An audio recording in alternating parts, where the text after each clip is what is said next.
from Dr. Kaiser. Walter Kaiser. Yes. Yeah. Well, suicide hate.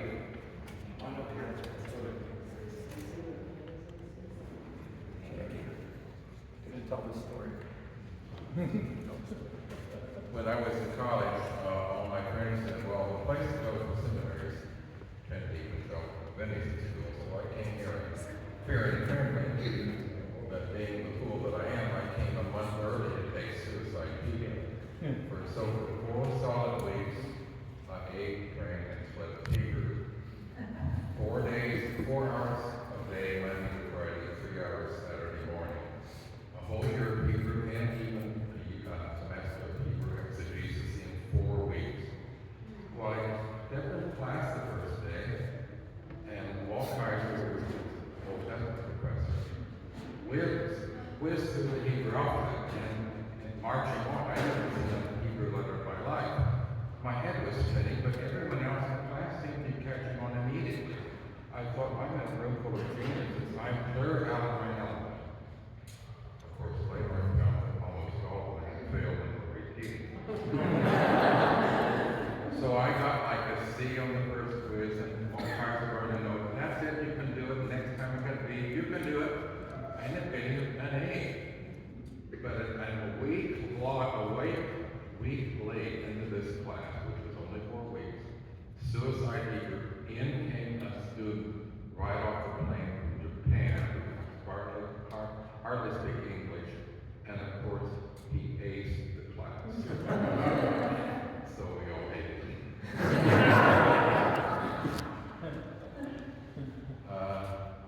I thought I might be on this speak, so I brought it from notes here.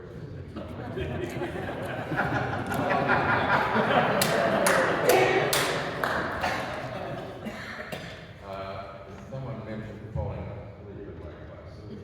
During prayer. Chris. Right here. Dr. Blackhouse. Dr. Blackhouse. Whose father, by the way, took the whole Greek class down to Greektown for a meal one time. Well, after I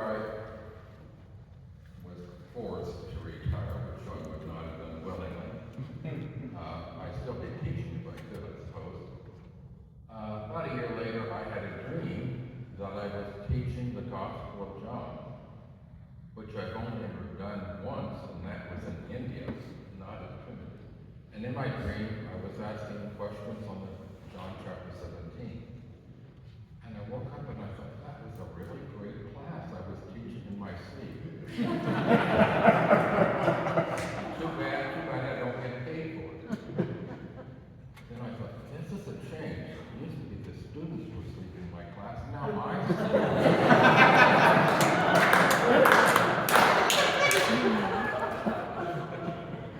Then I had a dream of a Greek class recently, and I parsed perfectly a Greek form as a perfect passive participle, masculine, nominative, plural, probably used adverbially. But I couldn't remember the verb root, and I woke up in a cold sweat. Then another dream, I got into the classroom where there were only about 3 students, which alarmed me, and there was no syllabus that I put a lot of work on putting together. So I went to look for factory services, but they did such things, and it had been moved. Now there were 3 factory service offices, all completely chaotic, and no syllabus to be found. So I woke up again in a cold sweat. No more dreams of teaching. I've been listening to all this and thinking, I wonder what this person is they're all talking about. And looking at the video, I wonder that person. I hope that was in 1980. I'm twice the man I was then. But I love teaching. Like most university professors, I had got an advanced degree in my subject area, but never taken a single education course. Well, one exception. Christian education course at the seminary, which was probably the most sleep-inducing course I've ever taken. The professor then later became the dean of the college who hired me here. But like most of us, we had an advanced degree hard field, but no training in how to teach. We just got thrown into the classroom. We had to figure it out on our own. Well, thankfully, I had a lot of colleagues who were very helpful and gave suggestions on how to write tests and how not to write them. But I'd be exhausted. We had huge classes, and I had classes over 100 students. And my first semester, I made one of the worst mistakes of my whole career. I let the students, out of mercy to the students, I let them turn in all their homework the last day of class. Now, I required a major term paper, a big workbook, and many other things. 200 of those came in the last day of class. And I was blissfully ignorant of the fact that grades had to be turned in 72 hours after the final exam. I was blissfully ignorant, and a friend at church said, "You want to drive to the Grand Canyon over Christmas break?" And I thought, sure, why not? So we drove to the Grand Canyon. Took the whole break to get there, take a peek at the Grand Canyon, and come back. Meanwhile, I'm getting all these frantic calls. Where are your grades? I never let that mistake happen again. But the best part of teaching is, of course, my students and my colleagues, the people.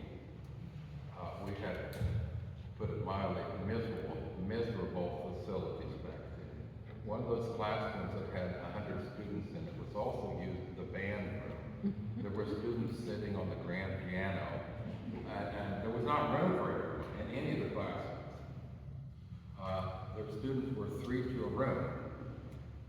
And we didn't have a proper chapel. We had a gymnasium. I remember, this is the old Welsh family estate, so there used to be a pond that went up, a stream that went from the pond down through the campus, clear through the college campus.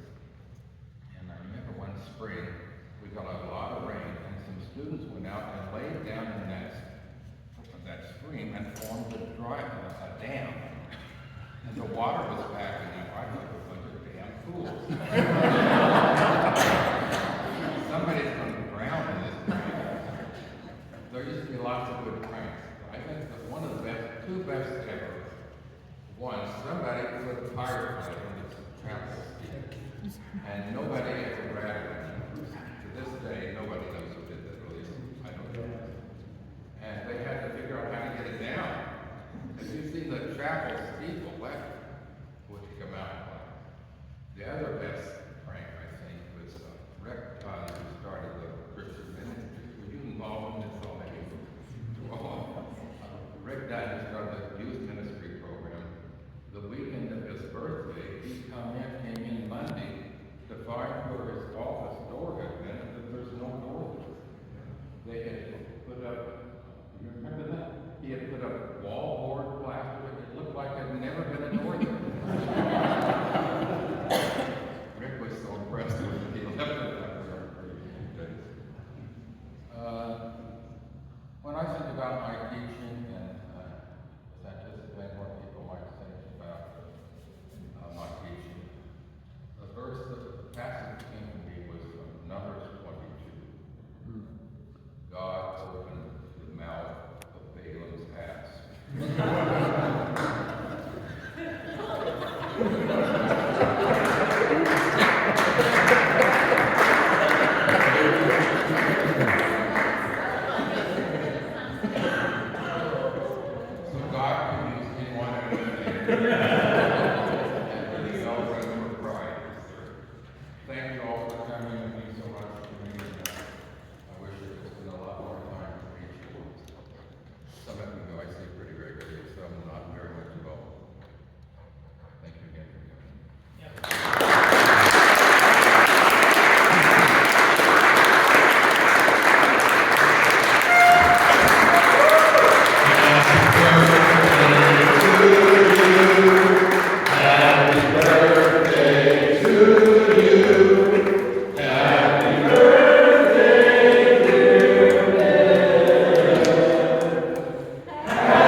gave us for some naughty things we did. We took all the calories out of the cake.